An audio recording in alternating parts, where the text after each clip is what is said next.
Maraming mga tulang isinulat na nagbibigay pugay sa mga musikero at sa kapangyarihan ng musika.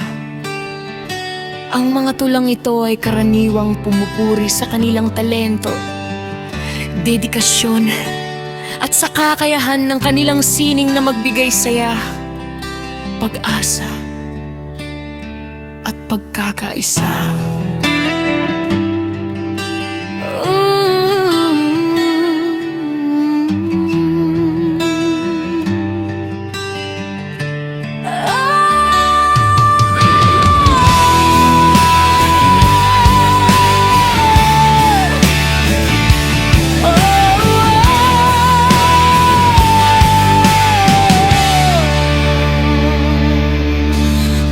Musika'y nagsisilbing wika ng kaluluwa na nagpapahayag ng mga damdaming hindi kayang sabihin ng mga salita.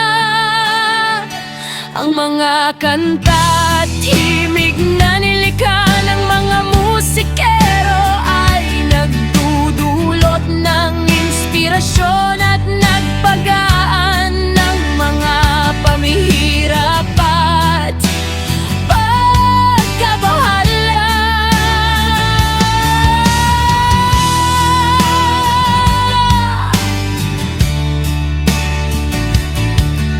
Maraming tula ang sumasalamin sa hirap at tiyaga ng mga musikero sa pagmaster ng kanilang instrumento. Madalas ay ginagawa ito hindi para sa sarili, kundi para sa mga nakikinig. Ang mga tugtugin ay nagbubuklod sa mga tao, pamilya at bansa na nagdadala ng kapayapaan at pagkakaisa. Ang musika ay may kakayahang magpagaling ng kalungkutan at magbigay ng kagalakan sa puso.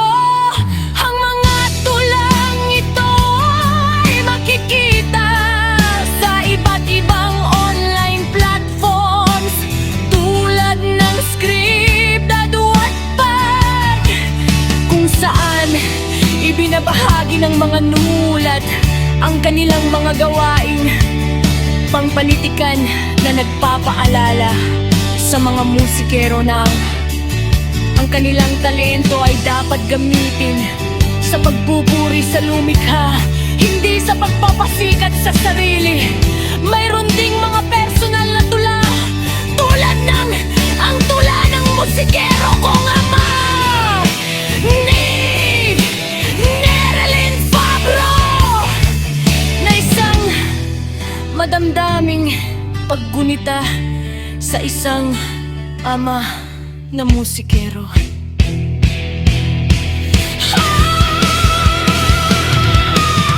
Hinilang tula ay nakasentro sa dedikasyon ng musikero sa isang mas mataas na layunin, tulad ng tula ni Ferran de Torres Macayayong na pinamagatang ang mga tula para sa mga broken hearted ay nagsisilbing sandalan at paraan upang mailabas ang bigat ng damdamin dulot ng pagkawala o pagkasawi sa pag-ibig karaniwan.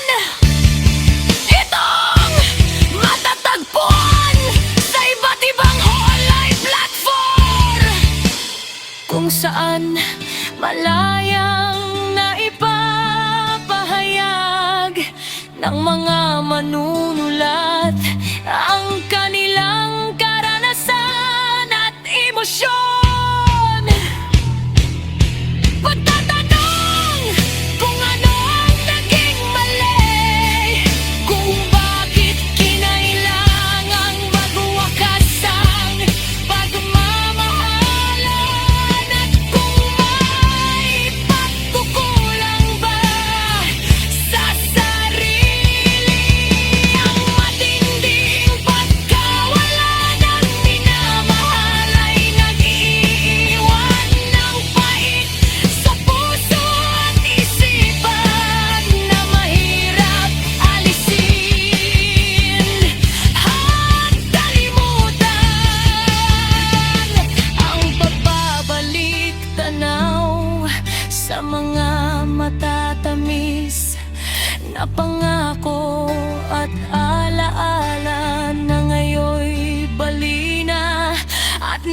paligid.